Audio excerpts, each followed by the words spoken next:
گلی میں آؤ جی کپڑے لے کے جاؤ جی آ گیا ہے دیکھو نیا مال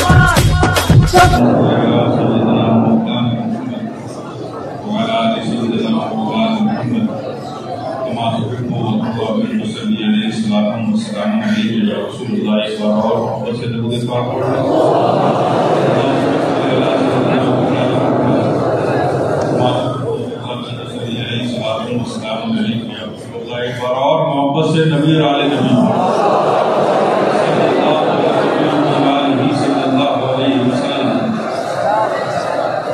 صلاۃ و سلام علیک یا رسول اللہ صلاۃ و سلام علیک یا حبیب اللہ صلاۃ و سلام علیک یا نبی اللہ محتاج کو سرکار بلائیں تو عجب کیا محتاج کو سرکار بلائیں تو عجب کیا سوئی ہوئی تقدیر جگائیں تو عجب کیا سوئی ہوئی تقدیر جگائیں تو عجب کیا کچھ حسن عمل پاس نہیں پھر بھی یقین ہے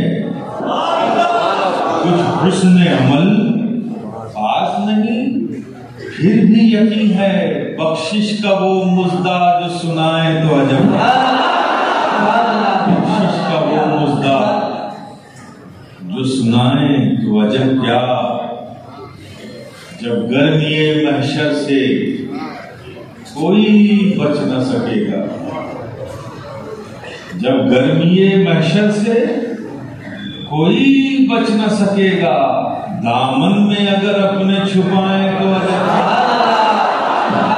دامن میں اگر اپنے چھپائیں تو عجب کیا اور مشتاق نگاہوں کی وہ تسکین کی خاطر Al Hafiz mobile and perfume shop number 3 Ramzani مسجد کمال پورہ مالیگاؤں عطر perfume room spray body spray اس کے علاوہ mobile repairing mobile recharge point دوپہر 3 بجے سے رات 3 بجے تک مشتاق نگاہوں کی وہ تسکین کی خاطر خدا کے اگر جلوہ دکھائیں تو عجب کیا خدا کے اگر جلوہ دکھائیں تو عجب کیا وہ حاصل جنہیں آقا کی غلامی کا شرف ہے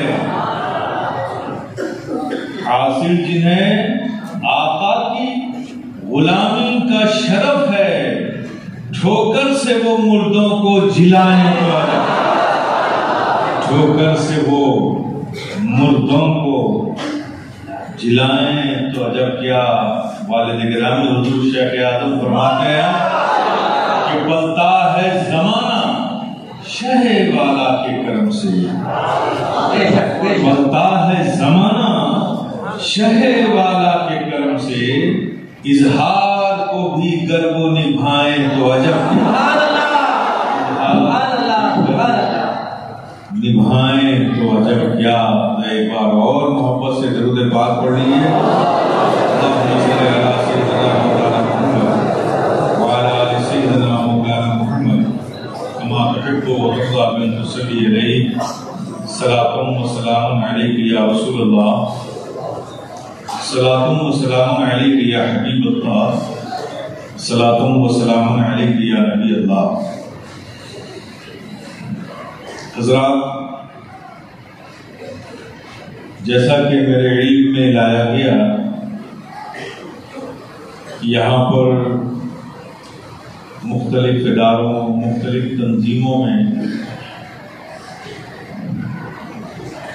کام کرنے والے دین و سنت کی خدمت کرنے والے تمام اہل محبت اور ذمہ داران حاضرائیں ہیں اس کے علاوہ آپ سب اہل محبت بھی ہیں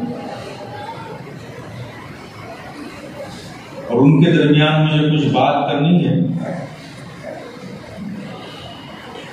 آج کا یہ گفتگو خطاب نہیں گفتگو ہے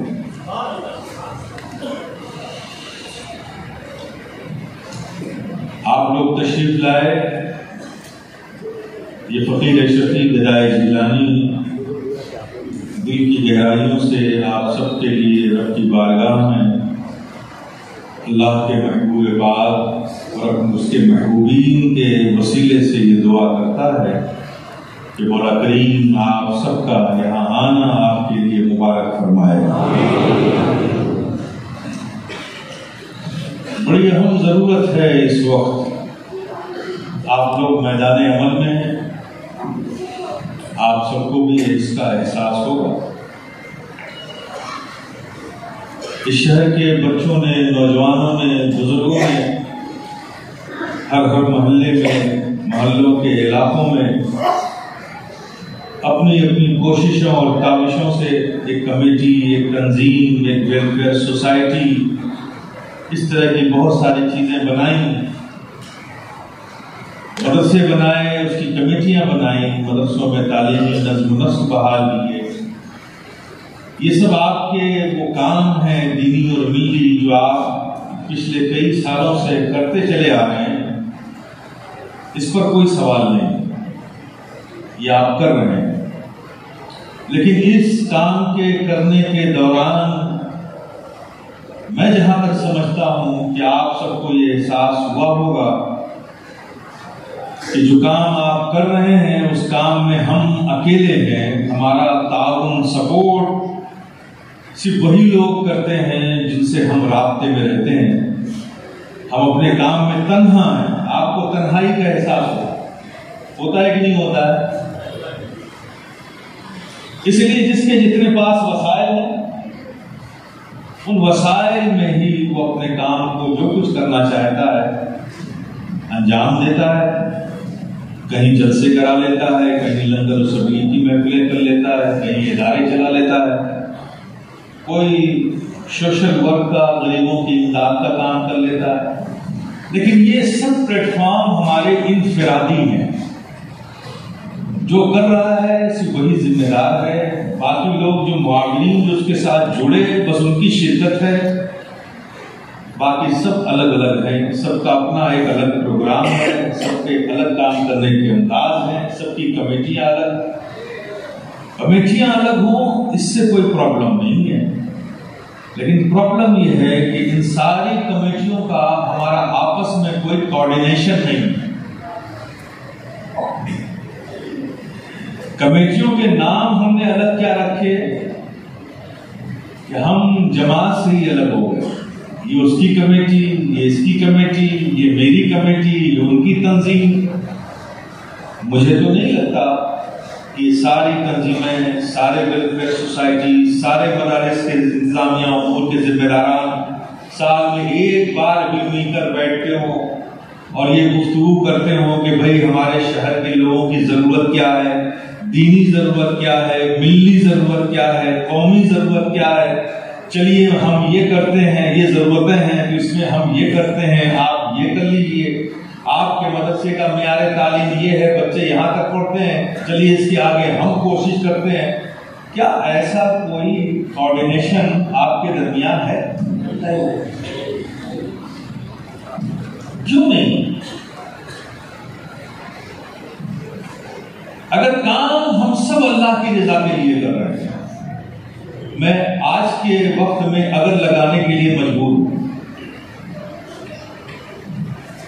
کیونکہ زبان سے دعویٰ تو ہم سب کا یہی ہے کہ ہم سب رب کے لیے کر رہے ہیں، لیکن حقیقت حال اس بات کی گواہی دیتا ہے کہ یقیناً کام تو ہم دین کے نام پر کر رہے ہیں، لیکن اللہ کی رضا ہماری اس کام کا مقصود ہے، یہ شیور نہیں، تلخ حقیقت ہے، اسے قبول کیجیے۔ اگر ہم سب کا مقصد اور کام کرنے کا مقصود یہ ہوتا کہ ہم یہ جو کام کر رہے ہیں دین کے لیے، کام کر رہے ہیں خدمت خلق کے لیے، اور ان سب کا مقصد اللہ کی رضا حاصل کرنا ہے، اگر یہ سب کا مخلصانہ ارادہ ہوتا، نیک نیتی کے ساتھ اگر یہ ہمارے دلوں میں یہ بات ہوتی، تو یقیناً ہم سب کو مل بیٹھ کر گفتگو کر کے پھر دینی اور ملی خدمت کو پروگرام ترتیب دے کر کام ہم کرتے ہوئے نظر آتے ہیں، لیکن کہیں نہ کہیں یہ چیز ہمارے اندر کمزور پڑ گئی ہے، شخصیت مقدم ہو گئی، رضا الہی، اس کا ذوق، اسے حاصل کرنے کا جذبہ، اس کو مقصود بنانا، یہ کہیں نہ کہیں کمزور پڑا ہے۔ یہ اسی کا نتیجہ ہے کہ ہم سب کام ایک ہی کر رہے ہیں، دین کا کر رہے ہیں، قوم ملت کا کر رہے ہیں، لیکن پھر بھی آپس میں متحد نہیں، اور جو کام متحد ہو کر نہ کیا جائے، یقیناً اس کام کا اثر ایک محدود دائرے تک رہتا ہے، اس کا اثر زیادہ پھیلتا نہیں۔ آپ نے جو کیا وہ آپ کے محلے، اس کے اطراف تک محدود رہا، انہوں نے جو کیا اس وہاں تک محدود رہا، انہوں نے کیا، اور سب نے ایک ہی کام کیا، تو ایک ہی کام چند مختلف علاقوں میں ہو کر رہ گیا۔ ضرورتیں تو بہت ساری تھیں، ان ضرورتوں پہ نہ کسی کی توجہ گئی، نہ کسی پہ نظر گئی، تو ظاہر ہے کہ ہمارے خرچ بھی ہو رہے ہیں، آپ کی محنت بھی ہو رہی ہے، آپ کا وقت بھی جا رہا ہے، آپ کا وشے بھی کر رہے ہو، لیکن اس کا اثر جتنا ہم حاصل کر سکتے تھے وہ ہم نہیں کر پا رہے ہیں۔ اس کی وجہ کیا ہے کہ ہم متحد نہیں۔ اگر مل بیٹھ کر کسی چیز کا پروگرام بنانے کی ہماری عادت ہوتی تو ماشاءاللہ ہر محلے میں تنظیمیں ہیں، ہر علاقے میں کمیٹیاں ہیں، کام کر رہی ہیں، مل بیٹھ کر بات کرتے تو پھر نتیجہ کیا آتا کہ ہمارے قوم کی ضرورت کیا ہے، پہلے اس کی ایک لائن بناؤ، ایک فہرست بناؤ، یہ ضرورت ہے، چلیے آپ کی تنظیم، یہ 2 تنظیم اس کام کو کرے، 2 تنظیم اس کام کو کرے، 2 تنظیم اس کام کو کرے، یہ کمیٹی اس کام کو کرے۔ اگر اس طرح سے ضرورتوں کو ہر کمیٹی بانٹ لیتی تو کتنا بڑا کام ہو جاتا، ہوتا کہ نہیں ہوتا؟ تو یہ آپ متحد کیوں نہیں ہو پا رہے ہیں؟ کیوں نہیں ہو پا رہے؟ اس کی بنیادی وجہ یہ ہے کہ تھوڑا سا ہماری سوچ میں کہیں نہ کہیں کمزوری آتی ہے۔ سوچ میں اگر ہمارا حقیقی مقصود، عملی مقصود، زبان سے تو ہم کہتے ہیں اور کرتے بھی ہیں، لیکن کہیں نہ کہیں ہمارے دلوں میں الگ خیال آتا ہے، اگر وہ خیال نہ آتا، اپنی ذات کا خیال نہ آئے، بلکہ یہ خیال رہتا کہ ہم نے جو کچھ کیا اور ہم جو کچھ کر رہے ہیں، جو کچھ کریں گے، دنیا کو دکھانے کے لیے نہیں، ہم تو صرف اپنے رب کی رضا کو حاصل کرنے کے لیے کر رہے ہیں۔ اگر ہر شخص اس فکر میں مخلص ہوتا تو یقیناً ہماری عادت یہ ہوتی کہ ہم مل بیٹھ کر پروگرام بنا کر اس طرح کے کاموں کو کریں۔ اس سے کیا ہوا؟ الگ الگ ہونے سے طرح طرح کی بدگمانیاں پھیلتی ہیں، اختلافات ہوتے ہیں، ہمارے ایک ہونے سے اتحاد پیدا ہوتا، الگ الگ ہونے سے اختلاف پیدا ہوتا ہے۔ اس کی ایک حقیقی مثال ہمارے بیچ موجود ہے۔ ہمیں ان سب چیزوں کو ختم کرنا ہے۔ دین کے معاملات، دین کے کام دنیا کو دکھانا نہیں چاہیے، کیونکہ وہ تو صرف اللہ کی رضا کے لیے کیا جاتا ہے، اور جو چیز اللہ کی رضا کے لیے کی جاتی ہو، رب تو ہمارا دیکھ رہا ہے۔ جب وہ دیکھ ہی رہا ہے تو دوسرے کو کیا دکھانا ہے؟ اور اگر دوسروں کو دنیا کو دکھانا ہے تو میرے پیارے یہ حقیقت ہے کہ جس کے لیے آپ کام کریں گے، اپنی اس محنت کی اجرت لینے کے حقدار آپ اسی سے ہیں، اور ایک کام کی 2 مزدوری نہیں ہو سکتی۔ کام ایک ہے تو مزدوری ایک ہے۔ آپ جس کے لیے کام کریں گے مزدوری اسی سے لیں گے آپ۔ اگر یہ کام آپ نے دنیا کو دکھانے کے لیے کیا ہے تو آپ بجانے میں کہ آپ دنیا سے مزدوری لیجیے۔ مالک کی دنیا سے کیوں مزدوری لینے کی آپ کا منع نہیں؟ جب دنیا کے لیے کیا تھا تو دنیا سے مزدوری لیجیے، لیکن اگر رب کی رضا کے لیے کیا ہے تو یقیناً اس کی اجرت رب عطا فرمائے گا۔ اور ایک کام کی مزدوری 2 نہیں ہو سکتی، فیصلہ آپ کو کرنا ہے۔ اس کام کی اجرت دنیا سے لیجیے یا مالک دنیا سے لیجیے، یہ فیصلہ آپ کو کرنا ہے۔ اگر مالک دنیا سے لینا ہے تو پھر دین کے کاموں کو دنیا کو دکھانے کی چاہت اپنے دلوں سے نکال دیجئے. بس یہ رکھیے کہ میں جو کر رہا ہوں میرا رب اس سے راضی ہو جائے. اپنے رب کو راضی رکھنے کے لیے کام کیجیے تو یقیناً پھر آپ کا رب راضی ہوگا تو دنیا بھی بہتر ہوگی, اس میں برکتیں بھی آئیں گی, اس کے اثر بھی کافی پھیلیں گے اور مفید ثابت ہوگا. تو یہ ذوق نکالیے. تو دین کے کام دنیا کو دکھانے کے لیے نہیں ہوتے, وہ تو رب کی رضا کے لیے ہوتے ہیں. اور جو چیز دکھانے کی ہے وہ دنیا کو آپ دکھاتے نہیں, اس لیے کہ اس میں کمی آ رہی ہے. ہوگا تو دکھائیں گے نا, اس کو تو آپ نے مس کر دیا, وہ مسنگ میں ہے. چھاپیے ہینڈ بل اور پوسٹر شہر کی دیواروں کو لگائیے کہ مسلمانوں کے اندر سے یہ چیزیں مس ہو گئی ہیں, کہیں مل جائے تو ڈھونڈ کے ہمارے حوالے کر دیں. دین کے کام دنیا کو دکھانے کے لیے نہیں ہے, اور یہ آپ کر رہے ہیں. دنیا کو دکھانا کمپٹیشن ہے,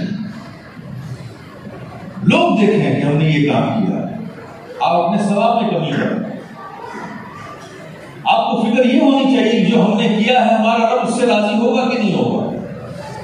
ہم نے رب کی رضا کے لیے کیا ہے, آج وہ تمنا یہ رکھیے کہ ہمارا رب راضی ہو جائے. اور رب راضی ہو گیا تو میاں اگر اس نے قبول کر لیا آپ کی خدمتوں کے لیے خدمتوں کو, تو صرف آپ کے لیے نہیں, وہ جو انعام جو فضل جو برکتیں وہ عطا کرے گا اسے آپ کے لیے نہیں آپ کی نسلوں کے لیے کافی ہو جائے گا. دنیا کو جو چیز دکھانے کی تھی وہ کیا تھی؟ دنیا ہی کو دکھانا ہے نا, تو دکھاؤ نا اپنا اخلاق دکھاؤ, اپنا کردار دکھاؤ, اپنی وفاداری دکھاؤ, اپنی مانوتا دکھاؤ, اپنی انسانیت دکھاؤ, اپنا عفو و درگزر دکھاؤ, اپنے مدد کرنے کا ذوق و شوق دکھاؤ, درد انسانیت دکھاؤ, مانوتا دکھاؤ. یہ ہے دنیا کو دکھانے کی چیز. اگر تم اپنے اخلاق کو, اچھے کردار کو, اپنی وفاداری کو, اپنے عفو و درگزر کو, اپنی مانوتا کو دنیا کو دکھاؤ گے تو میرے پیارے یہ بھی دین کی خدمت ہوگی. اس لیے کہ دنیا دیکھے گی اسلام جن چیزوں کی دعوت ایک انسان کو کتابوں میں دیتا ہے, وہ دعوت کتابوں سے نکل کر ایک مسلمان کی زندگی میں جب انسانوں کو نظر آئے گی تو یہ بھی دین کی خدمت ہے. تو یہ تو آپ دکھاتے نہیں, غیروں کو کیا معاف کریں گے, اپنے اس سے محفوظ نہیں ہے. دعویٰ ہم یہ کرتے ہیں, ذوق اور شوق ہمارا یہ ہے, کسی سے جھگڑا ہو گیا جب تک میں اس سے بدلہ نہیں لوں گا مجھے سکون نہیں ملے گا. کیا کہتے ہیں؟ حالانکہ یہ دعویٰ اپنے آپ میں خود ایک بہت بڑا جھوٹ ہے. کسی بھی آج تک بدلہ لینے والے کو میں نے سکون سے نہیں دیکھا. دعویٰ ضرور کرتا ہے کہ بدلہ لے لوں گا تو سکون مل جائے گا, لیکن لینے کے بعد میں نے کسی کو سکون میں نہیں دیکھا. کیونکہ بدلہ لینا یہ عمل جب رب کو پسند ہی نہیں ہے تو سکون کہاں سے ملے گا؟ غلط دعویٰ. ہاں میں کہتا ہوں کہ بدلہ لینے سے تو سکون نہیں ملتا, لیکن ایک بات کسی کو معاف کر کے دیکھو, معاف کر کے دیکھو. بدلہ لینے سے تو تمہیں سکون نہیں ملے گا, لیکن ہاں معاف کر کے دیکھو, یقیناً تمہیں وہ سکون ملے گا جس کی متلاشی تمہاری زندگی رہی ہے, جس سکون کی وہ سکون تمہیں ملے گا.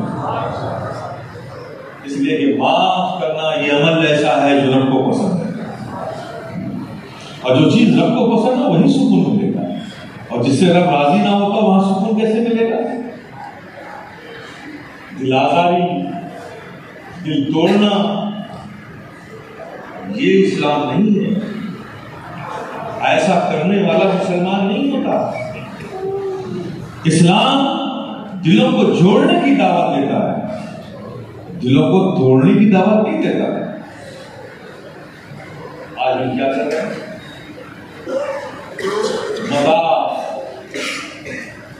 مزہ یہ یورپ کے سعودی کی طرح ہے, کچھ بھی کر لو سعودی, بات ختم ہو گئی.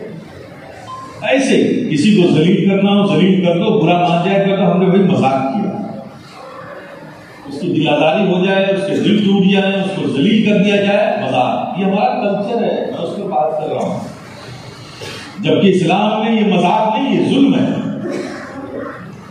مذاق اسے کہتے ہیں کہ جس سے کیا جائے وہ بھی خوش ہو جائے اور جو کرے وہ بھی خوش ہو جائے، یہاں تک بات ہے تو مذاق ہے، اس سے آگے بات بڑھ گئی تو ظلم ہے۔ دل توڑنا اسلام میں نہیں ہے، دل جوڑنا ہے۔ تو میرے پیارے، ہماری روش کیا ہے یار؟ ایگو، کسی کو الزام لگانا، کسی کا دل توڑنا، یہ سب کچھ ہمارے درمیان حالات ہیں۔ کب نکلیں گے اس سے ہم؟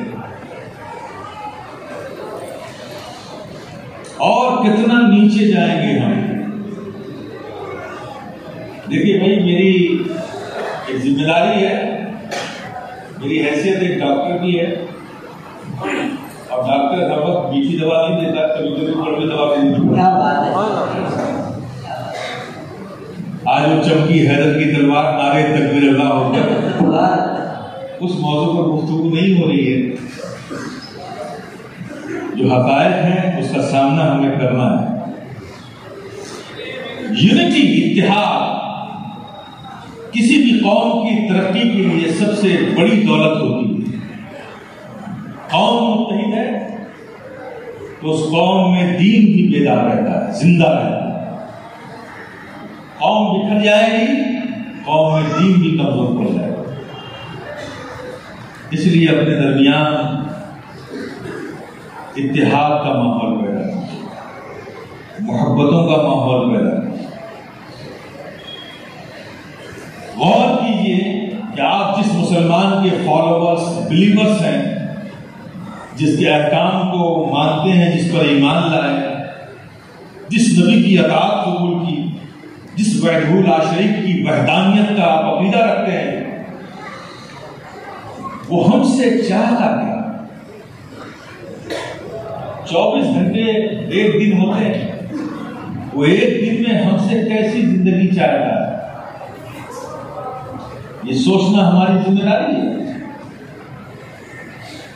جیسی زندگی چاہتا ہے، ہماری صبح کیسی ہو، ہمارا اٹھنا کیسا ہو، ہماری شام کیسی ہو، ہماری رات کیسی ہو، ہم سوئیں تو کیسے سوئیں۔ اسلام تو مکمل نظام حیات ہے، سب کچھ آپ کے لیے اس میں موجود ہے۔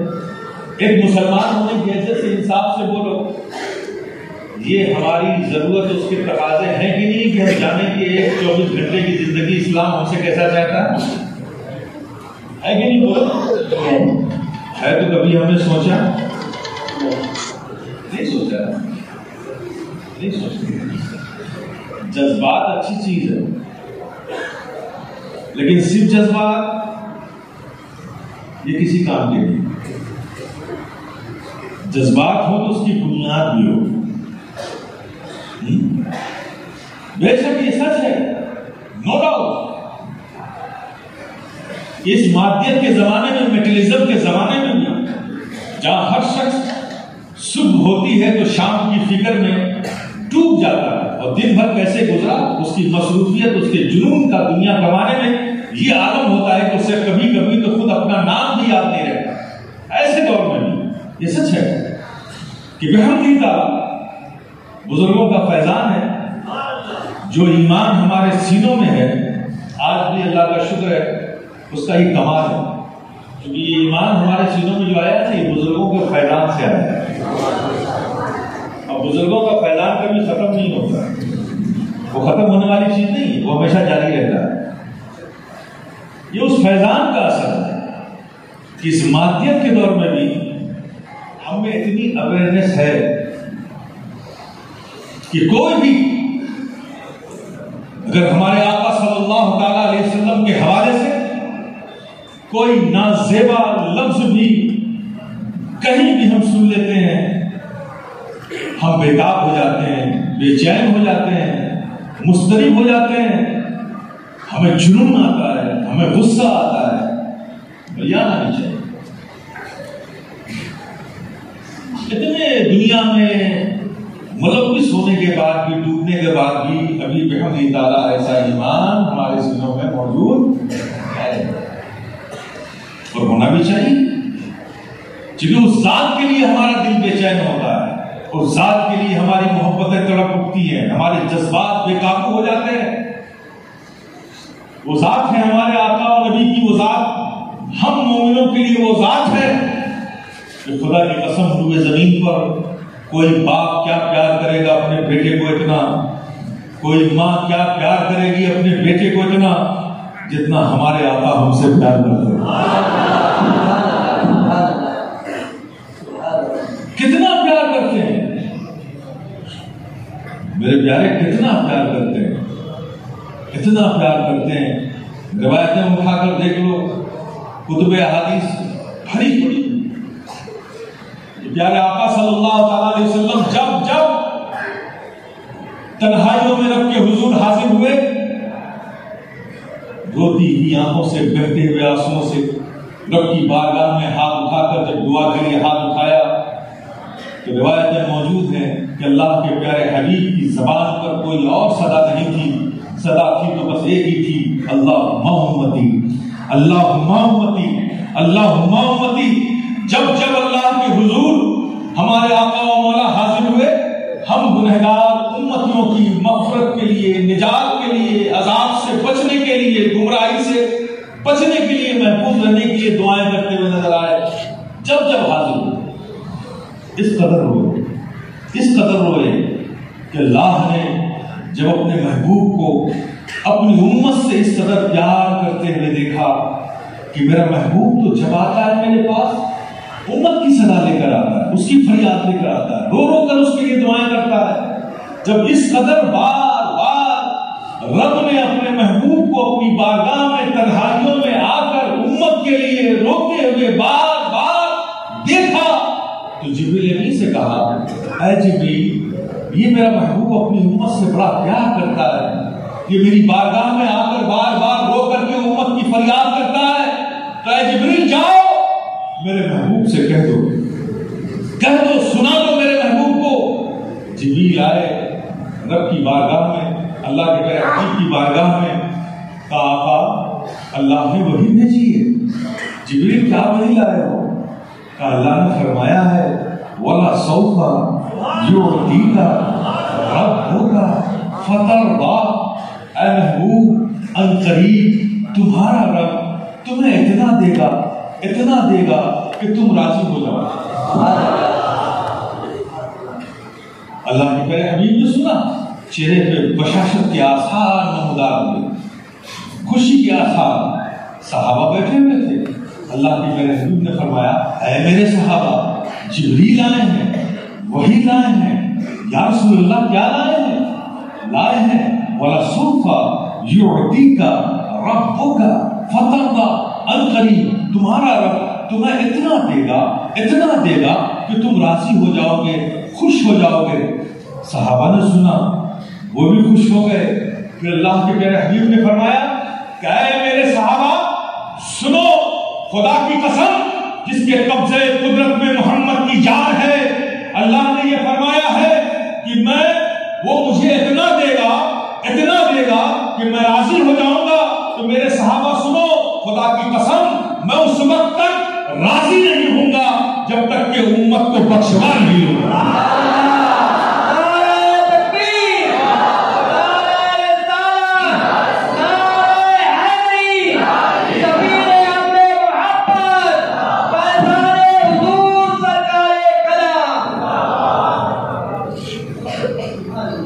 کتنا پیار کرتے ہیں ہمارے آقا، تو جو آقا ہم سے اتنا پیار کرتے ہیں ان کا حق ہم پر ہے کہ نہیں؟ بولو نا میرے پیارے، ہے نا؟ تو کیا صرف اتنا ہی حق ہے کہ ان کے نام پہ نعرہ لگا لیا جائے؟ بولو، صرف اتنا ہی حق ہے کہ ان کے نام پر جشن منا لیا جائے، ان کے نام پر سبیلیں تقسیم کر دی جائیں؟ کیا اتنا ہی حق ہے؟ یہ سبیلیں، یہ جلسے، یہ نعرے، یہ سب آقا کی ان شفقتوں کا، ان احسانوں کا، ان محبتوں کا حق نہیں ہے۔ یہ جو ہم کرتے ہیں ان سے اپنی محبتوں کا اظہار کرتے ہیں، اور اس اظہار کے بعد اللہ ہمیں برکتوں سے نوازتا ہے، یہ صحیح ہے، لیکن یہ نہ سمجھنا کہ حق ادا ہو گیا۔ جو احسان ہماری جانوں پر اللہ کے پیارے حبیب نے کیا ہے، اور جو حشر کے میدان میں شفاعت کر کے کریں گے، ایسی پوری زندگی ہماری قربان ہو جائے، ایسی پھر ہزاروں لاکھوں زندگی اگر اللہ عطا فرمائے تو اللہ کے پیارے حبیب کے احسانوں کا شکر ادا نہیں کر سکتے۔ ہم اس قدر پیار کرتے ہیں ہمارے آقا ہم سے، ان کا حق ہے ہماری جانوں پر۔ تو میرے پیارے، حق ادا کیا ہم نے؟ نہیں کیا نا۔ سوچنا یہی ہے کہ کب کریں گے، کب کریں گے؟ حق ادا کرنا ہے تو میرے پیارے اپنی زندگی کو اس ڈگر پر لاؤ جس پر چلنے سے آقا خوش ہو جائے۔ اپنی زندگی کو اس راستے سے نکالو، اپنے رخ کو اس طرف موڑو، اس طرف مت لے جاؤ جو راستہ، جو روش آقا کی تعلیمات کے خلاف ہو۔ اس راستے، اس روش کو اپنی زندگی کا معمول بناؤ جس سے ہمارے آقا خوش ہو جائے۔ یقیناً وہ بہت زیادہ تفصیل سے بتانے کی ضرورت نہیں ہے۔ منافقت یہ کسی کو پسند نہیں، منافقت کی عادت ہمیں چھوڑنی چاہیے۔ قرآن اٹھا کر دیکھ لو، مومنین کا ذکر، کافروں کا ذکر، اور تیسرا ذکر آپ کو صرف ملے گا منافقوں کا ذکر۔ رب نے 3 کیٹیگری کے انسانوں کا ذکر کیا، اور 3 ہی کیٹیگری ہے وہاں۔ ایک کیٹیگری کا انسان مومن ہوگا، ایک کیٹیگری کا انسان کافر ہوگا، اور تیسری کیٹیگری منافقوں کی۔ اور آپ حیرت کریں گے کہ مومنین کا ذکر ہے قرآن میں، اس سے زیادہ کافروں کا ذکر ہے قرآن میں، اور سب سے زیادہ منافقوں کا ذکر ہے قرآن۔ آپ اسے سمجھ سکتے ہیں کہ منافقت کتنی خطرناک چیز ہے۔ پورے قرآن کے 2.5 پارے پڑھ ڈالو، جا بجا منافقوں کا ذکر ملے گا۔ جو منافقت رب کے نزدیک سب سے بری چیز ہے، اس پر مواخذہ ہے، محاسبہ ہوگا، وہ آج ہماری عادت بن گئی۔ حق بیانی نہ ہمیں ذوق ہے نہ شوق ہے، جیسا موسم دیکھا ویسی ہی آواز نکال دی۔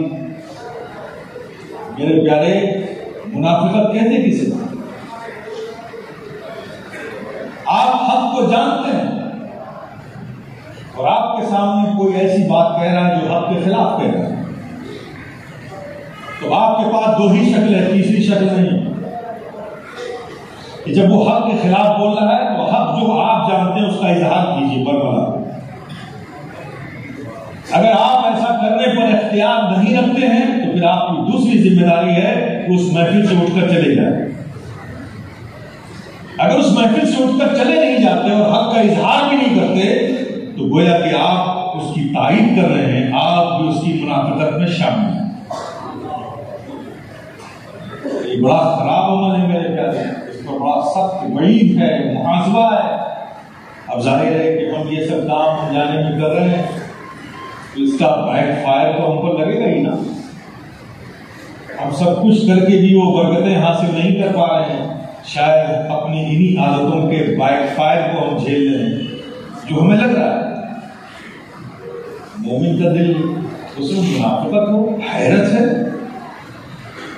جہاں نبی کے عشق کی شمع روشن ہوتی ہے وہاں منافقت کا کیا کام ہے؟ تو میرے پیارے، خلاصہ یہ ہے کہ ہمیں اپنی زندگی کا محاسبہ کرنا چاہیے اور اپنے درمیان اتحاد پیدا کرنا چاہیے۔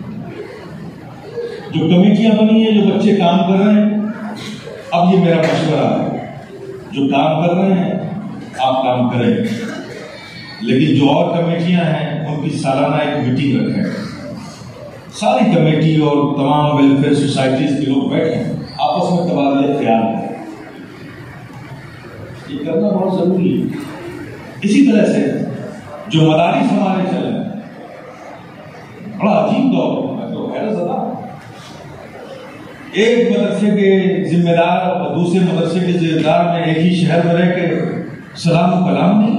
کمال ہے، حیرت. شادی بیاہ میں پہنچتے ہیں، ایک ساتھ دعوت کھا لیتے ہیں، جب دین کا کام آتا ہے تو دیوار کھینچ لیتے ہیں. کیا ہے؟ جبکہ ہونا چاہیے الٹا. آپسی اختلاف ہے تو بھلو ایک دوسرے کے گھر نہ جاؤ، لیکن دین کا کام ہے تو سب اکٹھا ہو جاؤ. دین کا کام کسی کے لیے نہیں، وہ تو رب کی رضا کے لیے ہونا یہ چاہیے، ہوتا الٹا. تو کم سے کم مدارس سے اسلامیہ جتنے ہیں ان کے اراکین بھی ایک ساتھ بیٹھنے کی عادت ڈالیں اور کچھ غور و خوض کریں. ایک دوسرے کو اپنا رقیب نہ بنائیں، ایک دوسرے کو اپنا مقرب بنائیں، دوست بنائیں، تاکہ دین کا کام اچھے ماحول میں ہو سکے. ایک مدرسہ میں چلا رہا ہوں، ایک مدرسہ آپ چلا رہے ہیں، تو ایک دوسرے کو کمپٹیٹر نہ سمجھیں. اور کمپٹیٹر جب سمجھیں گے جب ہم مدرسے کو اپنی ملکیت سمجھیں گے. کمپٹیٹر ہمارا ذاتی چیز ہے، لیکن اگر ہم اس مدرسے کا اپنے آپ کو خادم سمجھیں گے، تم بھی خادم ہم بھی خادم، تو کمپٹیشن کیا؟ یہ سب سوچ کی جنگ ہے. اس سوچ کو نکالنا ہے. میں نے کوشش کی ہے اس حوالے سے کہ آخر یہ سب لوگ جمع کہاں ہیں. جمع ہونے کے لیے بھی تو ایک مرکز چاہیے. جمع کہاں؟ کوئی کوآرڈینیشن سینٹر تو ہونا چاہیے. اس کے لیے ضرورت ہوتی ہے تنظیم کی ضرورت ہوتی ہے، جس کے بینر کے نیچے ساری کمیٹیاں، ساری آرگنائزیشن کام کرے. اور جب وہ اس طرح کے پروگرامز رکھے، اس کی دعوت پہ سب جمع ہو، جیسے آج جمع ہوئے. آج تو ایک انٹروڈیوس کرانے کے لیے، انٹروڈکشن کے طور پہ ایک بات میں کہہ رہا ہوں، لیکن کل جب جمع ہوں گے تو ہم لوگ جو کارروائیاں ہوئی، جو آپ نے کیا ہے، کارکردگی ہے، اس کا جائزہ لے کے بیٹھ کر کچھ کام ہوگا. تو ایک ہے، اب مسجدوں کے معاملات کو دیکھ لیجیے. کتنی مسجدیں ہمارے ہاتھوں سے نکل گئی. جو بنانے والے اہل سنت والجماعت کے وہ بزرگ تھے جو قبروں میں چلے گئے، انہوں نے تعاون کیا، انہوں نے بنایا کہ ہمیں اس سے ثواب ملے گا، آخرت ہماری اچھی ہوگی. وہ تو بنا گئے، ہم اسے سنبھال نہ پائے، غیروں نے قبضہ کر لیا. آپ سوچیں اس شہر میں بھی کتنی مسجدیں ہوں گی جو کل سنیوں پہ تھی، آج آپ کی نہیں ہے. تو مسجد وہابی اور سنی نہیں ہوتی، تو اللہ کا گھر ہے، وہ کہاں سے وہابی سنی ہو جائے. وہابی سنی اس اعتبار سے کہا جاتا ہے کہ جب اس کا امام سنی ہوتا ہے تو مسجد سنی کہی جاتی ہے، جب اس کا امام وہابی ہوتا ہے تو مسجد وہابی کہی جاتی ہے. تو ایسی مسجدوں میں مصلوں پر غیر کھڑے ہو جاتے ہیں. کھڑا کون کرتا ہے؟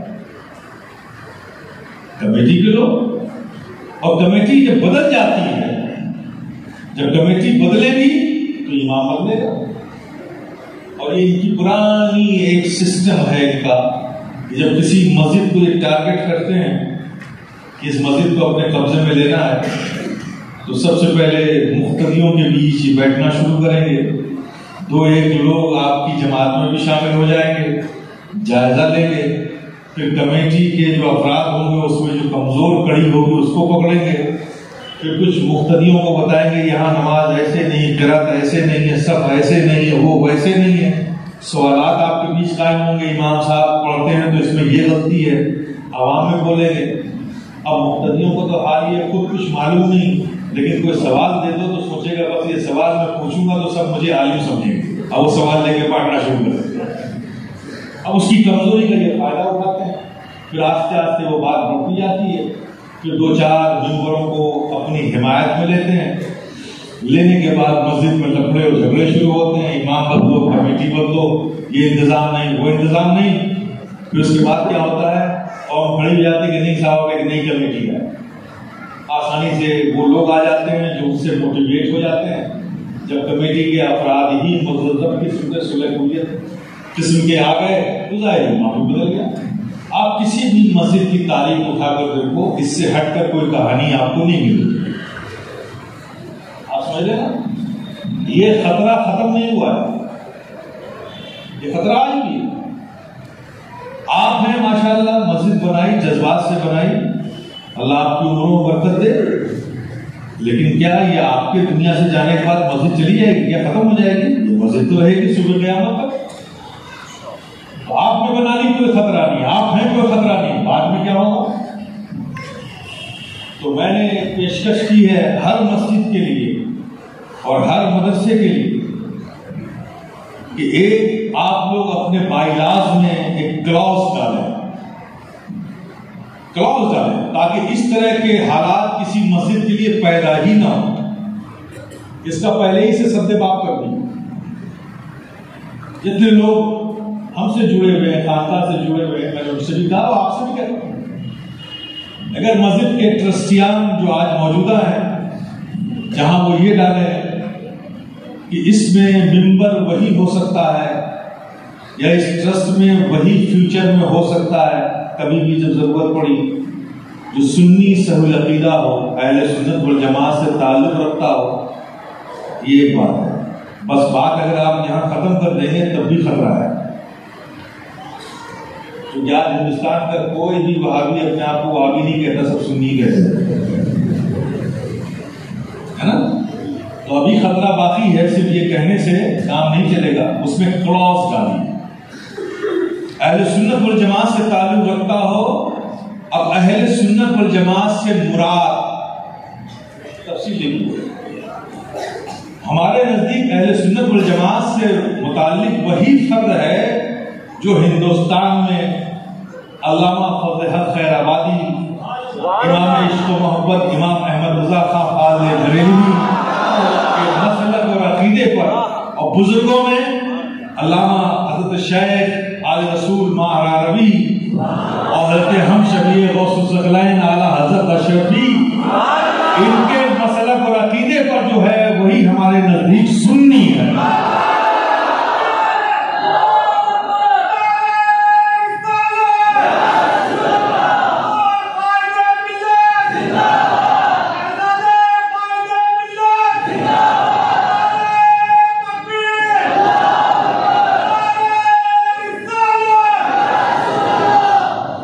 وہ سنیے انشاءاللہ یہ گھسپیٹی کا سارا دروازہ کیا سوراخ تک پہنچ جائے.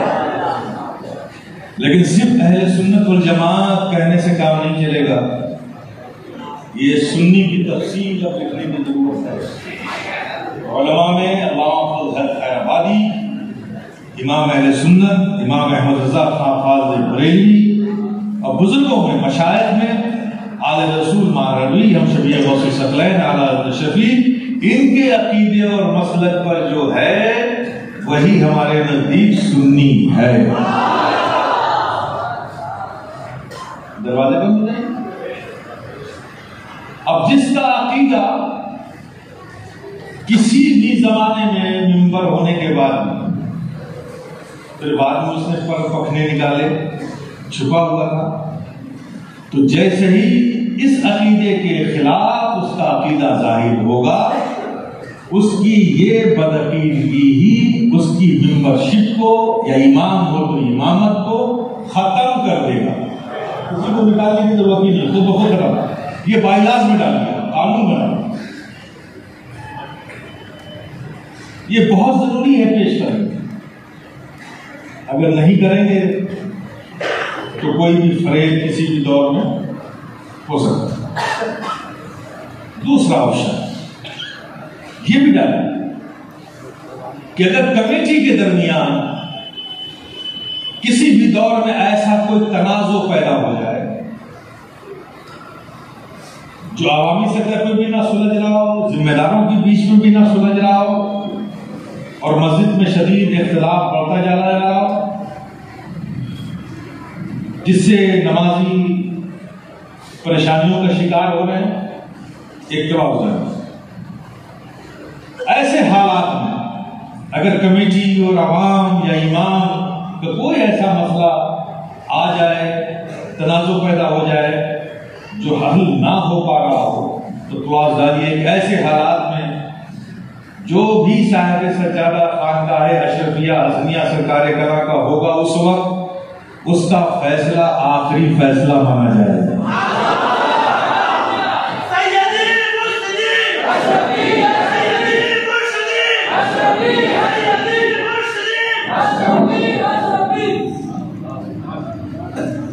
اس کو اس وقت کلی اختیار ہوگا، وہ چاہے تو کمیٹی کے چند ممبروں کو تبدیل کر دے، چاہے پوری کمیٹی بدل دے، نئی کمیٹی لے آئے، مکمل اسے اختیار ہو۔ جب یہ کلاس آپ ڈال دیں گے نا تو کمیٹی میں کبھی ایسا اختلاف ہی نہیں ہوگا۔ ان کو پتا ہے کہ اختلاف کریں گے تو نتیجہ کچھ نہیں آئے گا۔ آپ سمجھ رہے ہیں؟ تو اس طرح کے جو خطرات ہیں ہمارے اداروں پر، ہماری مسجدوں پر، اس کی پیش بندی ہونا ضروری ہے۔ تو میں نے اس حوالے سے ایک تنظیم قائم کی ہے، انجمن اشرفیہ۔ انجمن اشرفیہ یہ میں نے نہیں بنایا، اس کا فاؤنڈر میں نہیں، اس کے فاؤنڈر تھے ہم شبیہ غوث خطرائے اعلیٰ حضرت اشرفی میاں۔ یہ ان کے زمانے میں پورے ہندوستان میں کافی زور و شور سے، اگر کوئی پرانا آدمی ہو تو وہ بھی گواہی دے گا کہ یہاں عالموں میں بھی تھی انجمن اشرفیہ، جو پرانے اعلیٰ حضرت اشرفی میاں کے دور میں ہر جگہ اعلیٰ حضرت اشرفی میاں نے اس کو قائم کیا۔ پھر آپ سب جانتے ہیں کہ عالم ربانی حضور مولانا احمد اشرف علیہ رحمہ کا وصال بہت کمزوری میں ہو گیا، جلدی ہو گیا، تو اعلیٰ حضرت اشرفی میاں کی ضعیفی کا زمانہ، تنہائی، تو پھر یہ تنظیمی کام رک گیا۔ پھر حضرت نے مجھ سے فرمایا، سرکار کلا حضور نے آخر دور میں بھائی وہ تنظیم تھی ہمارے حضرت کی، اب اس کو تم شروع کرو۔ پھر جب ہم نے شروع کیا تو کچھ ہی ایک سال ہمیں ملے، مزید اس کے بعد سرکار کلا بھی پردہ فرما گئے۔ پھر میرے ساتھ کچھ الجھنیں آئے، پھر والد صاحب کا وصال ہو گیا، پھر اس میں لگا رہا۔ لیکن بہرحال مجھ پر ایک قرض تھا جو حضرت نے میرے فرمایا تھا مجھ سے کہ اس کو شروع کرو، تو میں نے اس کی ایک مستقل تیاری شروع کی، قانونی اعتبار سے بھی، ہر اعتبار سے وہ سب میں پریپیئر ہو گیا۔ تو اب میں عوام کے سامنے لا رہا ہوں۔ انجمن اشرفیہ اس کو قائم کیا میں نے، آپ لوگ اس سے جڑی، تو جتنی کمیٹیاں ہیں وہ بھی اس سے جڑے، آپ کام کیجئے، لیکن کم سے کم انجمن اشرفیہ کے بینر کے نیچے سال میں ایک بار ہم لوگ بیٹھیں۔ آپ لوگ جو کام کر رہے ہیں ہو سکتا ہے کچھ میں آپ کے لیے مفید مشورہ دوں کہ آپ اپنی کمیٹی کے تحت یہ کام بھی کیجیے، یہ کام کر سکتے ہیں، یہ کام کیجیے۔ آپ کو کہیں ضرورت ہے کسی چیز کی اور وہ کام اچھا ہے لیکن آپ کے بجٹ سے باہر ہے، اور انجمن اشرفیہ آپ کی مدد بھی کرے گا، اچھا کام ہے۔ تو انجمن اشرفیہ میں جو بھی فنڈنگ ہو کس کی، آپ ہی کی ہوگی، ہماری ہوگی، لوگوں کی ہوگی، تو آپ ہی کے کام، آپ ہی کے پیسوں سے کام کرنے میں آسانی ہو جائے، اس کا ایک نظام ہے۔ انجمن اشرفیہ سے جڑیے آپ۔ میں نے کہا ہے کہ ہر محلے میں انجمن اشرفیہ کے کچھ ورکرز، کوآرڈینیٹرز، رضاکارانہ طور پر ممبر بنائے جائیں، وہ چناؤ آپ لوگ کریں محلے وائز، آپ لوگ کیجیے اور اس کی لسٹ ہمیں بھیجیے، ہم اس کا جائزہ لیں گے، سروے لیں گے، پھر انشاءاللہ تعالیٰ اس کے ذریعے جب آپ وہاں نمائندے کی حیثیت سے ہوں گے تو پھر آپ سے، آپ کے محلے کے لوگوں سے آپ کے ذریعے ہمیں رابطہ کرنا آسان ہو جائے گا۔ پھر جو پروگرام انجمن اشرفیہ چلائے گا دینی، قومی، ملی حوالے سے، وہ سب آپ تک بھی پہنچیں گے۔ آپ اپنے علاقے کی ضرورتیں ہمیں لکھ کر بھیجیں گے، ہم اس کا حل ڈھونڈ کر وہ آپ تک پہنچانے کی کوشش کریں گے۔ اس طرح سے یہ کوآرڈینیشن ہوگا۔ باقی دینی اور ملی مسائل میں جو آپ کر رہے ہیں اس میں ہم آپ کی رہنمائی کریں گے، ضرورت پڑی مدد بھی کریں گے۔ اسی طرح سے مسئلے جو ہم نے کہی ہیں اس میں یہ چیز اگر ہم لوگ ڈال دیں ٹرسٹ کے کلاز میں تو انشاءاللہ تعالیٰ اس کا بھی تحفظ ہو جائے گا۔ مدرسے جو چل رہے ہیں اس میں بھی ڈالنا چاہیے، اس میں بھی ڈالنا چاہیے، چونکہ کبھی کبھی کوئی شخصیت ایسی ہوتی ہے کہ جب تک وہ زندہ ہے لوگ خاموش رہتے ہیں، اس کے جانے کے بعد پھر سوالات کے انبار ہو جاتے ہیں اور اس کی اولادوں کو پھر اس کو سنبھالنا مشکل ہو جاتا ہے۔ جو مسجد کے آج مدرسے کے ٹرسٹیان ہیں ان کو میں ایک مفید مشورہ دے رہا ہوں کہ وہ بھی اپنے بات کی فکر کریں تو جو ادارہ محنت سے چلا رہے ہیں یا بنایا ہے اس کو بھی محفوظ کرنے کی کوشش کریں. اور محفوظ شخصیت سے نہیں ہوتا، محفوظ تنظیمی سے ہوتا ہے. مضبوط ہاتھوں میں ہونا چاہیے. تو وہ بھی اپنے کلاس میں اس طرح کی چیزیں ڈالیں، اس کا ممبر فیوچر وہی ہوگا، جو بھی ہوگا اس کے اراکین میں وہی لوگ ہوں گے. اختلاف کی شکل میں حکم کی حیثیت، فیصلے کی حیثیت فلاں کی ہوگی. یہ سب وہ بھی اپنے کلاس میں ڈالیں تاکہ جس محنت کے ساتھ مدرسہ انہوں نے کھڑا کیا جس مقصد کے لیے وہ ہمیشہ کام کرتا ہے. یہ دو چار باتیں نہیں مجھے آپ سے کرنی تھی. کل بھی شاید کوئی میٹنگ ہے. کل کیا میٹنگ ہے؟ خیر وہ اساتذہ کی علماء کی ہے. آج میں دن بھر میٹنگ ہی کرتا رہا. شہر کے وکیلوں سے میں نے بات کی، شہر کے ڈاکٹروں سے میں نے بات کی، شہر کے انجینئر سے میں نے بات کی، شہر کے ذمہ داروں سے بات کی. 3-4 نشستوں میں میری بات ہو گئی ہے. میں سب کو جمع کرنا چاہتا ہوں، سب کو ایک پلیٹ فارم پہ لانا چاہتا ہوں. سب متحد ہوں اور متحد ہو کے دین و قوم ملت کا کام کروں. ماشاءاللہ بڑا اچھا رسپانس آیا. آپ سے شہر کے تقریباً جتنے بھی وکلا تھے 35-40 لوگ وہ آئے تھے. اس سے میری بات ہوئی. شہر کے اچھے ڈاکٹرز وہ بھی آئے تھے، کچھ لیکچرر پروفیسرز وہ بھی آئے تھے، کچھ انجینئر سول انجینئر جو تھے آپ کی کمیونٹی کے وہ سب بھی آئے تھے. اور وہ لوگوں نے بڑی خوشی کا اظہار کیا، بڑا اچھا رسپانس دیا کہ ہم سب جڑنے کے لیے تیار ہیں. قومی دینی ملی مسائل میں ہم سب اپنی سروس آپ کو پرووائڈ کریں گے اور جہاں ہماری ضرورت پڑے گی ہم سب اجتماعی طور پہ آپ کے ساتھ کھڑے ہیں. اب آپ لوگ بھی متحد ہو جائیں. یہ شخصی ذاتی انفرادی اختلافات کو ختم کیجیے. دینی معاملات میں سب متحد ہو جائیں گے اور اپنے رب کو راضی کرنے کی فکر میں لگے. دنیا کو دکھانے کے لیے کام مت کیجیے. آپ دیکھیں ربیع شریف کا مہینہ آتا ہے ایک سے 12 ماشاءاللہ ماشاءاللہ ہر گلی میں ہر محلے میں کہیں سبیل ہے، کہیں نیاز ہے، کہیں جلسہ ہے، کہیں میلاد ہے، کہیں نعتیہ مشاعرہ ہو رہا ہے، کہیں نعتیہ کمپٹیشن ہو رہا ہے. مختلف قسم کے پروگرام آپ محلے چلاتے ہیں نا. نہیں یہاں پہ تو یہی ہوتا ہے نا. تو آپ مجھے بتائیے نبی کی آمد اللہ اکبر کس کی آمد ہوئی؟ رحمت للعالمین کی آمد. اس کی آمد ہے جو سارے عالم کے لیے رحمت ہے. کیا عالم میں صرف آپ ہی رہتے ہیں کیا؟ بولیے نا. آپ بھی رہتے ہیں. جب سارے عالم میں ہم بھی رہتے ہیں، غیر بھی رہتے ہیں، تو اس آمد کے جشن میں صرف ہم ہی کیوں، غیر کیوں نہیں شامل؟ ہم اس جشن کو ایک محدود دائرے میں کیوں کر رہے ہیں؟ غیروں کو کیوں نہیں شامل کرتے؟ تمہارے لیے بھی رحمت. یہ احساس ہم انہیں کیوں نہیں پیدا کرانا چاہتے؟ جب رحمت اللہ نے اپنے محبوب کو سب کے لیے بنایا ہے تو اس کی آمد کے جشن میں ہم سب کو شامل کیوں نہیں کرتے؟ اب دیکھیے کرتے ہیں پورے ہفتے چندے لیتے ہیں، گھر گھر سے پیسہ کلیکشن کرتے ہیں. پھر اس کے بعد کیا کرتے ہیں؟ ربیع الاول شریف کی شب میں یا ایک دن پہلے باورچی کو بلاتے ہیں، بریانی بنانے پہ سارا فوکس.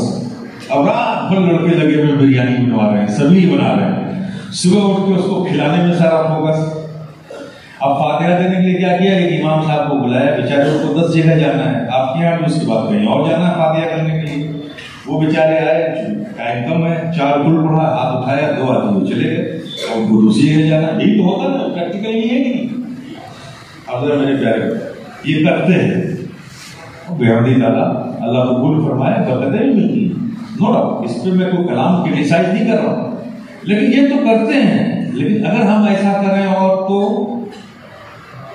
یہ تو ہم کرتے ہیں، لیکن اگر ایسا بھی کریں ہم، اس لیے کہ جو بریانی ہم نے بنائی اس میں زیادہ ثواب ہے کہ اللہ کے کلام میں زیادہ ثواب ہے؟ اللہ کے کلام. بولو نا میرے پیارے، اللہ کے کلام. تمہاری بریانی میں زیادہ ثواب ہے کہ اللہ کے کلام میں زیادہ ثواب ہے؟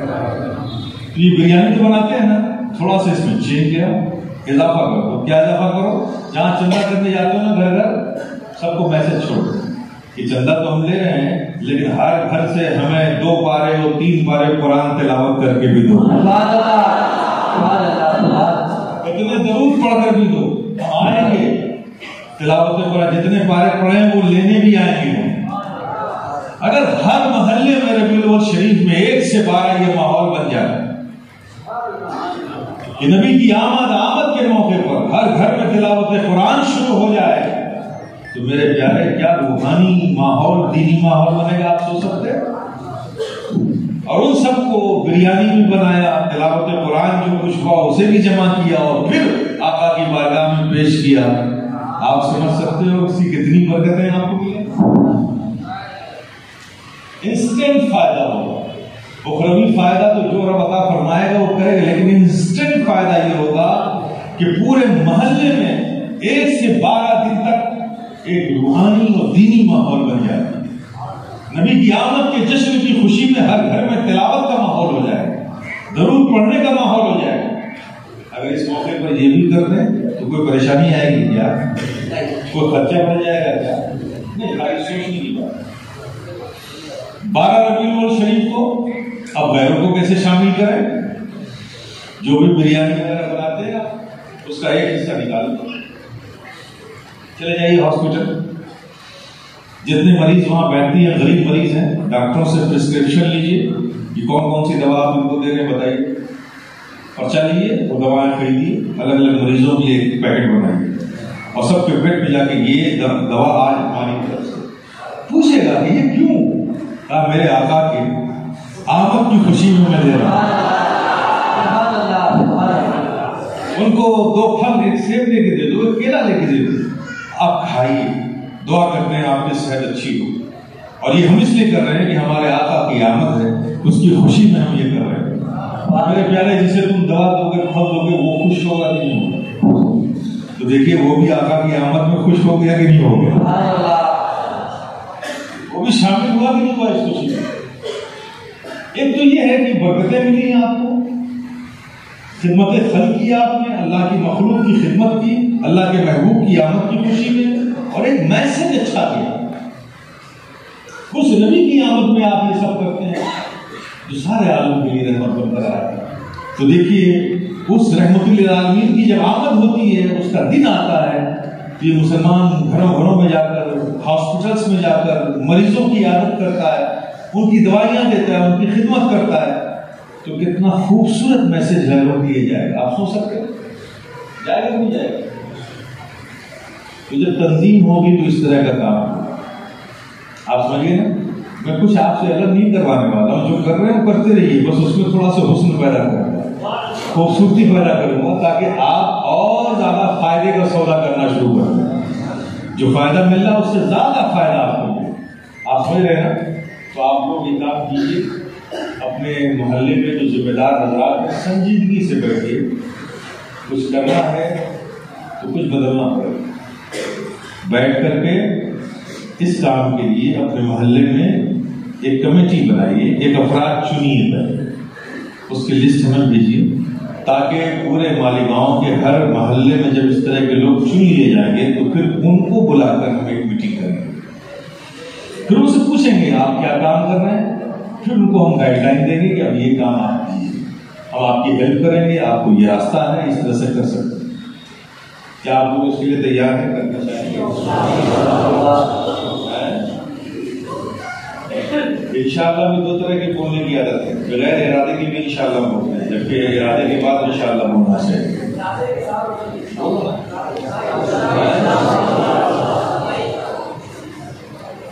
ہاتھ اٹھاتے رہے ہو، ہاتھ کی قیمت سمجھتے ہو؟ میں آپ کے خلوص پر مشکوک نہیں ہوں، خلوص ہے آپ میں، محبت بھی ہے، لیکن تھوڑا سا کبھی کبھی متفکر ہوتا ہوں آپ کی عادت سے، عادت بڑی بگڑی ہوئی ہے، سن کے سونے کی جو عادت ہے نا یہ بڑی خراب ہے، محبت میں کمی نہیں ہے، مجھے ایک پرانی عادت ہے، ٹریڈیشن چلا رہا ہے، سنو اور جا کے سو جاؤ، اب تھوڑا سا حرکت کرنی چاہیے، کچھ بیدار ہونا پڑے، اس لیے کہ اب ہم جس دور میں آ گئے ہیں، آنے والا وقت اس کے آثار اچھے نہیں ہیں۔ اس سے پہلے کہ ہم دنیا سے جائیں، ہمیں کوشش کرنی ہے کہ اپنے آنے والی نسلوں کے لیے ہم کچھ کر کے جائیں، دینی بھی، ملی بھی، سماجی بھی اصلاحات کر کے ان کو ایک بیس اور بنیاد دے کے کر کے جائیں۔ آپ آرگنائز ہوگا تو انشاءاللہ میں اللہ کے گھر میں بیٹھا ہوں، اور ویسے بھی میں جو دل میں نہیں ہوتا اسے نہیں بولتا، جو دماغ کہتا اسے نہیں بولتا، جو دل کہتا اسے ہی بولتا۔ دماغ میں تو بہت ساری چیزیں ہیں، تو بولوں گا تو آپ کی غرض سے مجھے دیکھیں ان کو کیسے معلوم ہوا، لیکن میں اس کی کم سنتا،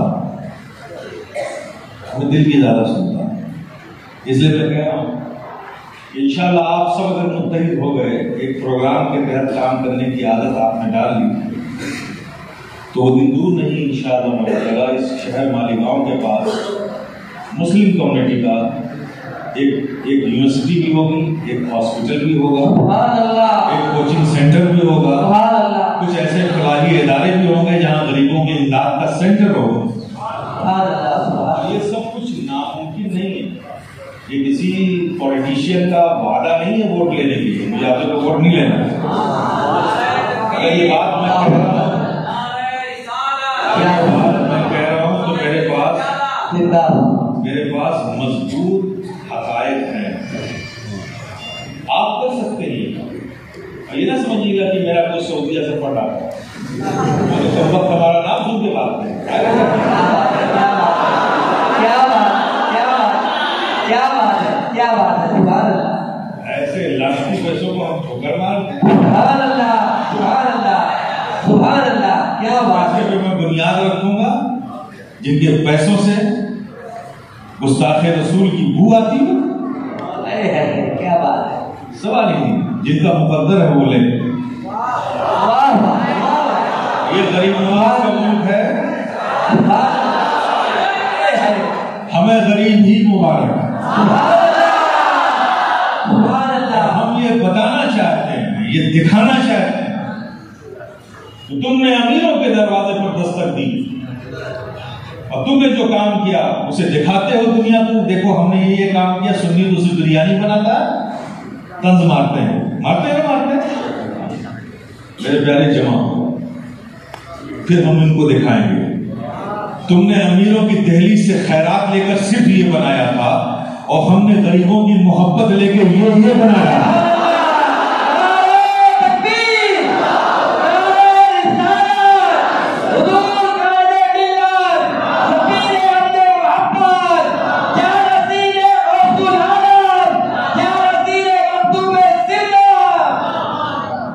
ابھی جذبات میں آپ میری بات سننے نعرہ لگا رہے ہیں، جیسے باہر جائیں گے حضرت نے بولا کہاں سے ہوگا یار، میں بڑا پریکٹیکل آدمی ہوں، میں ہوا میں بات ہی نہیں کرتا، میں نہیں کرتا۔ ابھی بات سامنے آئے گی، کہا جائے گا باتیں ہو گئی، کہاں سے ہو گئے جو ہاسپٹل اور یہ وہ سینٹر کہاں سے بنے گا، سب ٹھیک ہے، کہہ دیا حضرت نے، سن لیا، نعرے لگ گئے، کافی نہیں بھائی، میں جذبات میں نہیں بول رہا، آپ نے جذبات میں نعرہ لگایا، لیکن میں جذبات میں نہیں بولتا، نہیں بولتا۔ بتاؤ کہاں سے ہو اور کیا کیا کر سکتے ہو۔ مجھے بتایا گیا کہ مالیگاؤں کی مسلم پاپولیشن 10 لاکھ ہے، کتنی ہے؟ اس میں سنی مسلمان کتنا ہوگا؟ 3 سے 4 لاکھ، کچھ شیعہ ہوں گے، کچھ گوری ہوں گے، کچھ یہ ہوں گے نا، سب بٹے میں 2.5-3 لاکھ کا ہوں گے۔ چلو ہم اسی 3 لاکھ کو ہی مانتے ہیں، 3 لاکھ سنی مسلمان ہے نا، منیمم مجھے بتائیے ایک سنی مسلمان سبزی بیچنے والا ہو، مزدوری کرنے والا ہو، رکشا پلر ہو، رکشا کھینچنے والا ہو، اس طرح کا مسلمان بہت غریب بیچارہ جو نہیں تھی، وہ بھی سنی مسلمان کم سے کم سال میں 1000 روپے دین کے کسی نہ کسی کام میں تو خرچ کرتے ہی ہوگا۔ کیا گمان ہے آپ کو؟ بولیے، فاتحے میں، نیاز میں، چادر میں، پھول میں، لنگر میں، کہیں نہ کہیں کچھ نہ کچھ تو کرتے ہی ہو۔ منیمم 1000 مانتے ہیں سال میں، مانتے ہیں مانتے ہیں نا؟ ٹھیک، اب اس 1000 کو 3 لاکھ سے ملٹیپلائی کیجیے، آپ ضرب دیجیے، بتائیے کتنا ہو؟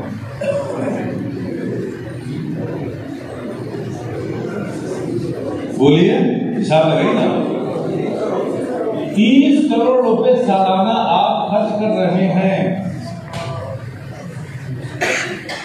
یہ منیمم زیرو ہے، زیرو، اس سے زیادہ خرچ کر رہے ہیں۔ ایک فاتح لنگر نیاز میں 1 لاکھ روپے خرچ ہو جاتا ہے بھائی، ہوتا ہی نہیں۔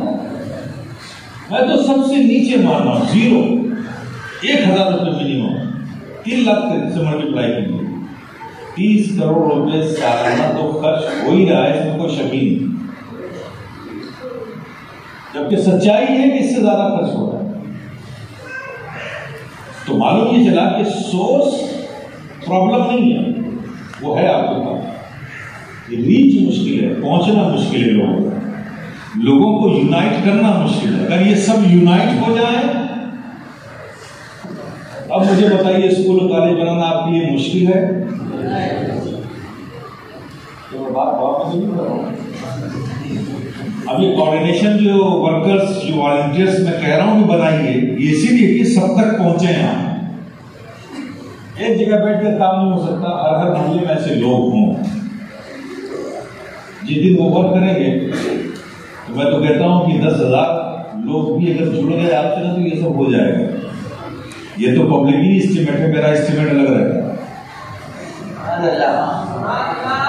کہنا ہے کہ ہم یہ سب کام کر سکتے ہیں، اللہ کا شکر ہے، احسان ہے اس کا، یہ کیپیبلٹی ہمارے اندر ابھی ہے، پھر کیوں نہیں کر رہے ہیں؟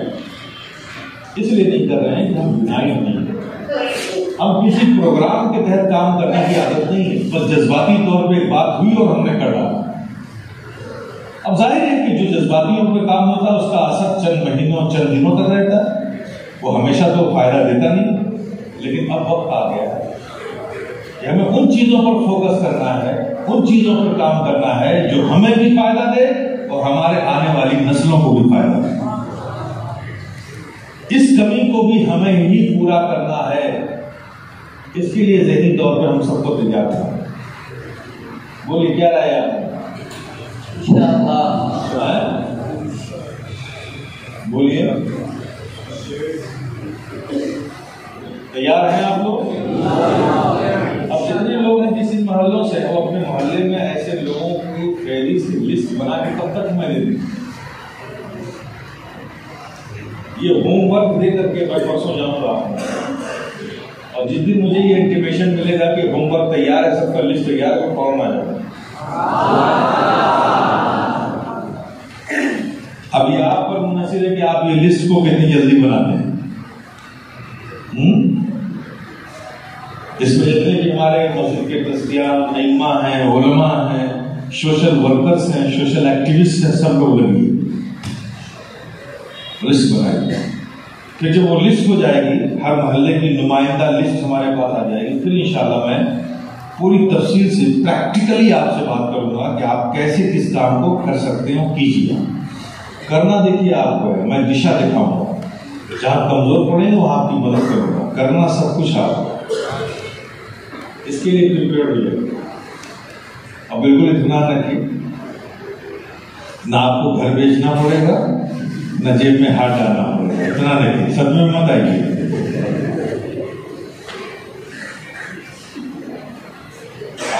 زیادہ پریشان ہو جانا مت پڑیے کہ کل سے رسید جو ہے چندے کی گھومنے لگے گی، یہ سب خیال دماغ سے نکال دیں، ایسا کچھ نہیں ہونے والا ہے۔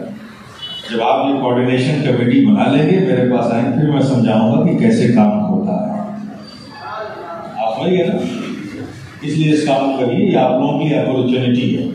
کریں گے میں اگلا وقت دوں گا، نہیں کریں گے کہیں اور آواز دوں گا، کیونکہ مجھے کرنا ہے۔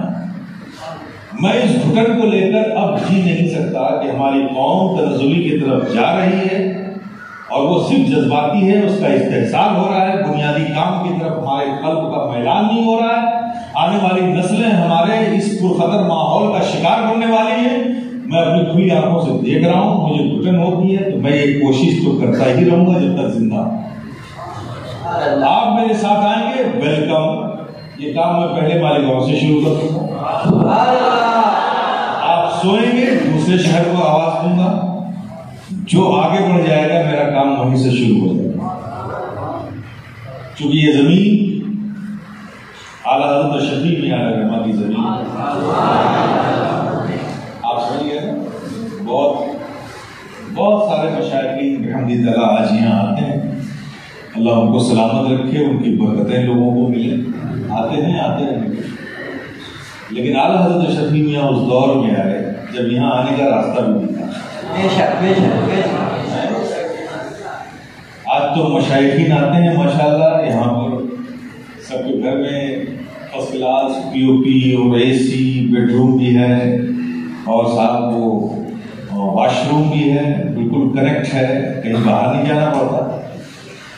لیکن جب اعلیٰ حضرت شفیع میں یہاں آئے تو ٹیم کے کمرے میں لوگ رہتے تھے، اسی میں روم چلتا تھا، اسی کے حصے میں لوگ مکان بنا کے رہتے تھے، اور استنجے اور طہارت کے لیے بہت دور جانا پڑتا۔ تو لوگوں نے بہت محبت دی یہاں پہ، انہوں نے بھی بہت پیار دیا یہاں پہ، سمجھے نا؟ اس نسبت سے پہلا حق آپ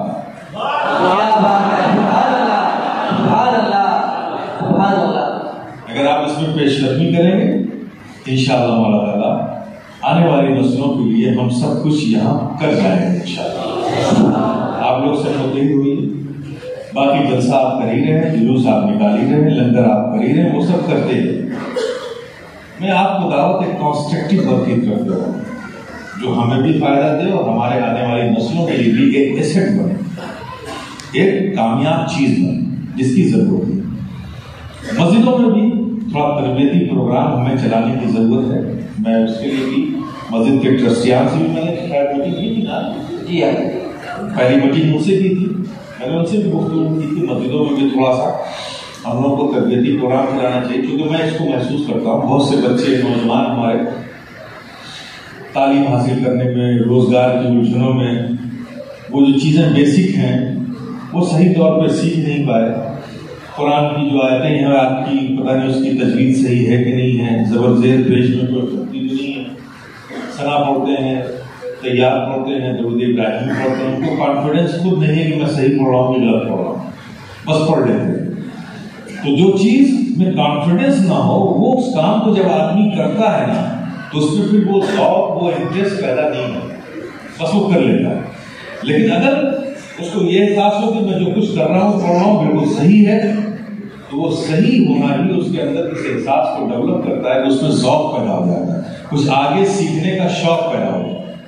اب مسجد میں لوگ کم سے کم عبادت کے لیے آتے ہیں، تو مسجد میں یہ نظام ہم لوگ بحال کریں کہ جو آ رہے ہیں نماز میں جن چیزوں کو پڑھا جاتا ہے وہ صحیح پڑھ رہے ہیں کہ نہیں پڑھ رہے ہیں، نہیں پڑھ رہے ہیں تو ان کی اصلاح کر دی جائے تاکہ وہ کانفیڈنس سے پڑھیں۔ وضو کر رہے ہیں، صحیح کر رہے ہیں، تھوڑا سا وہ پروگرام ہے، نصاب بنا ہوا ہے، سلیبس موجود ہے، کچھ آپ کو نہیں سوچنا ہے، خالی اس کو اپنے یہاں چالو کرنا ہے۔ تو انشاءاللہ آپ دیکھیے گا جو سیکھ جائے گا نا وہ ایک بار مسجد میں آتا تھا، پھر ایک ہفتے بعد اگلی جمعہ کو آتا تھا، وہ سیکھ جائے گا تو آپ کو دیکھیے گا کہ ہر بار آئے گا۔ یہ ایک انسان کی فطرت ہے، جب کوئی چیز وہ سیکھ لیتا ہے تو آگے سیکھنے کا اس میں شوق پیدا ہو جاتا ہے، اور جب بیسک ہی نہیں اس کو کچھ معلوم ہے تو آگے کیا سیکھنے میں انٹرسٹ کرے گا۔ تو مسجدوں میں اس طرح کی میں نے باتیں کی انشاءاللہ تعالیٰ، تو وہ سب ایک تنظیم، ایک انجمن اشرفیہ اس کا نام ہے، AACT انجمن اشرفیہ چیریٹیبل ٹرسٹ اس کا نام ہے، اس کے تحت انشاءاللہ تعالیٰ یہ سب دینی، سماجی، ملی یہ سب خدمات انجام دی جائیں گی۔ آپ لوگ ہر محلے میں ایک کوارڈینیشن کمیٹی بنائیے، اس کی ایک فہرست بنائیے تاکہ وہ جمع ہو، پھر ہم سب ایک جگہ خانقاہ میں بیٹھ کر کے اس پر گفتگو کریں اور اپنے پروگرام کو جو خاکہ ذہن میں ہے، کاغذ میں ہے، اس کو عملی طور پہ ہم لوگ لانا شروع کر دیں، ٹھیک ہے؟ اب آپ میں سے کوئی سوال کرنا چاہتا تو بلا تکلف کرے، ورنہ اگر مسجد کے باہر جا کے آپ سوال کریں گے تو یہ منافقت ہے، چونکہ سوال مجھ سے ہے اور سوال کسی اور سے کریں گے، جواب تو میں ہی دے سکتا ہوں۔ میں اگر کوئی بات کہہ رہا ہوں تو سوال تو مجھے سے کرنا ہے نا. اور آپ کی عادت کیا ہے؟ مجھ سے نہیں کریں گے، باہر جا کے ایک دوسرے سے کریں گے. یہ بھی منافقت کی ایک کیٹیگری ہے. میں بیٹھا ہوں، کوئی چیز کسی کو ایکسپلینیشن چاہیے، کوئی ڈاؤٹ کریٹ ہوا ہے، کوئی کہیں کسی کو پرابلم ہے، تو میں بیٹھا ہوں، آپ مجھ سے پوچھیں، میں اسے مطمئن کرنے کی کوشش کروں گا. اور یہ بھی ایک بات، ارے بھائی حضرت نے کہہ دیا، سن لیا، یہ سب کہاں ہو پاتا ہے، کوئی بات نہیں. اب جس نے کچھ نہیں کیا وہ تو یہی بولے گا، کرنے ہی سے ہوتا ہے. جب کچھ یہی نہیں تو بولے گا، یہی بولے گا. کوئی بات نہیں. جو لوگ اپنی عقلوں پر اعتماد کر کے عقل میں آئے گا تو مانیں گے، کریں گے، ٹھیک ہے، وہ اپنے آپ کو ویٹنگ لسٹ میں رکھیں، نو پرابلم. آج میں ان لوگوں کو دعوت دے رہا ہوں جو عقلوں پہ نہیں اپنے دلوں پہ بھروسہ کرتے ہیں. وہ آگے بڑھیں کم سے کم، کیونکہ دل کا معاملہ یہ ہے کہ بے خطر کود پڑا آتش نمرود میں عشق، عقل ہے محو تماشائے لگے گا. ایسے لوگ آگے بڑھیں، عقل والوں کو تھوڑا سا ویٹنگ میں رکھیں. مجھے یقین ہے کہ جب ان کی سمجھ میں آئے گا تو وہ بھی ساتھ میں آ ہی جائیں گے. آج آپ نہیں آتے، نو پرابلم، ہم آپ کے آنے کا انتظار کریں. بہت پیشنس ہے، اور ایک دن خود بخود کام آپ کو اپنے ساتھ لے آئے گا. میں جانتا ہوں، اس لیے میری بنیاد اس یقین کی یہ ہے کہ میں جانتا ہوں کہ جس کام کو خلوص اور للہیت اور نیتی کے ساتھ کیا جائے اسے رب کی حمایت اور نصرت حاصل ہوگی، اور جس کام کو رب کی نصرت اور حمایت مل جائے تو کام ناکام ہو ہی نہیں سکتا. تو آپ سے بھی کہوں گا کہ آپ کو خلوص اور للہیت کے ساتھ آئیے. کسی کا کام نہیں ہے، دین کا کام ہو یا خلق مخلوق کا کام ہو، مخلوق کی خدمت ہو، یہ سب بھی دین کا ہی کام ہے. اس سے فائدے بہت ہیں کہ ہم سب ایک ساتھ چل رہے ہیں، ایک ساتھ بیٹھ رہے ہیں، ایک ساتھ بات کر رہے ہیں. ایک عادت بھی بنے گی، ایک ماحول بھی بنے گا.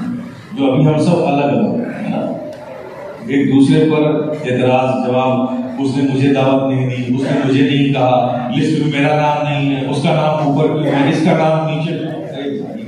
ویسے ہیں اللہ ہوگا. اچھا ہم نے نام آپ کا لسٹ میں نیچے رکھ دیا تو آپ نیچے ہو گئے، ہم نے اوپر کر دیا تو آپ اوپر ہو گئے.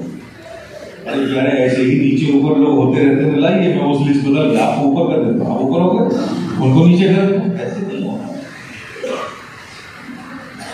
دنیا کی عزت کوئی عزت نہیں ہے.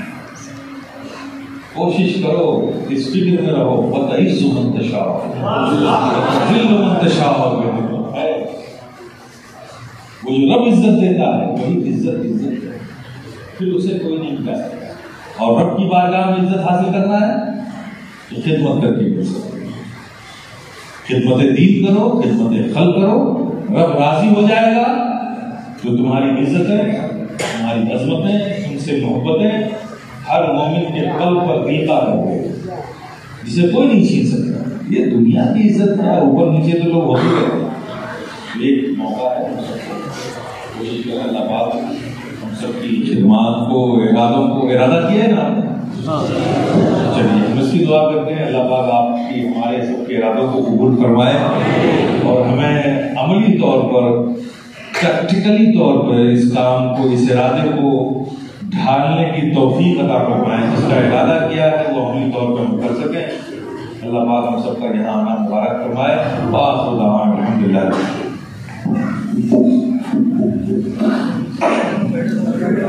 مالیگاؤں مصطفیٰ بنگار بازار diamond carpet wholesale rate میں یہاں پر کارپیٹ دیا جاتا ہے.